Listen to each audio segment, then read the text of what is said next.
Grabe sa Lord. Amen? Amen po. Almost 1 year na po sila magkakasama ng disciples.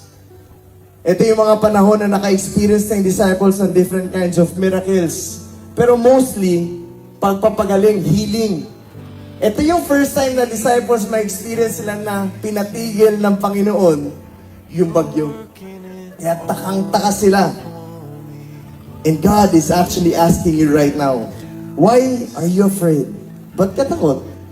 Ba't ka natatakot ngayon? Anong iniisip mo? Do you still have no faith? Di mo pa rin ba ako kilala? Up until now? Can't you still understand that without me, you can do nothing? Can't you still understand that without me, wala kang pupuntahan? Can't you still understand na wala sa trabaho mo yung solusyon? Can't you still understand na wala sa pamilya mo yung solusyon? Nasa akin yung solusyon. You try to fix things based on your own understanding. Dumidiskarte ka, kaliwa, kanan. It doesn't matter kung saan tayo mapunta, kung meron tayong pinag-aralan, may natapos tayo, may naabot tayo, it doesn't matter. Pag dumating yung bagyo, katulad ng pinagdaanan ng disciples na ito, hahanapin mo ang Panginoon. Amen? And I'm telling you, the Lord sent you here. Dinala ka niya dito because you have to hear this. This is a night where He wants you to surrender to Him. Kalawan sa bangka. Ibig sabihin, ang dami nilang experience doon na kapag mayroong bagyo, mayroon sila agad solusyon. Like you. Marami kayong experiences in life. Marami kayong natutunan. Marami kayong nalagpasan. Kaya kapag mayroong bagyong matindi, alam nyo gagawin nyo. Hindi, naranasan ko na yun. Based on my experience, ganito, ganyan. But there will be this kind of storm na kahit anong gawin mo, hindi mo siya malulusutan.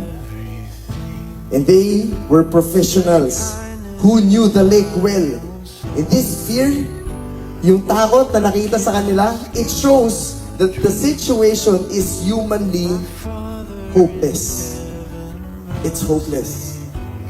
If you will try to fix things based on your own understanding, at mahilig po tayo dyan, ibig ko po sabihin, if susubukan mong lagpasan yung problema mo, based sa nalalaman mo, babagsak ka. Wala kang pupuntahan. Wala kang pupuntahan. Naranasan ko yun. Sabi ko, Lord, ginawa ko lahat ng kaya kong gawin.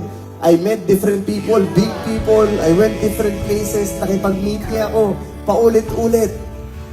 Pero dumating sa point, sabi ko, Lord, ginawa ko na yung lahat ng pwede kong gawin. At the end of the day, balik pa rin ako sa dati. Na-experience niyo po ba yun?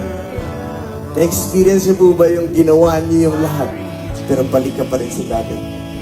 Sa mga hindi pa po nakakabili ng Toy Story collection namin na jersey, pwede po kayong mabul-click nyo lang po yung link sa comment section, and lahat po ng kikitain nito ay gagamitin natin para sa mga misyon. Kaya sa pagbili nyo po ay makakatulong kayo na malaki.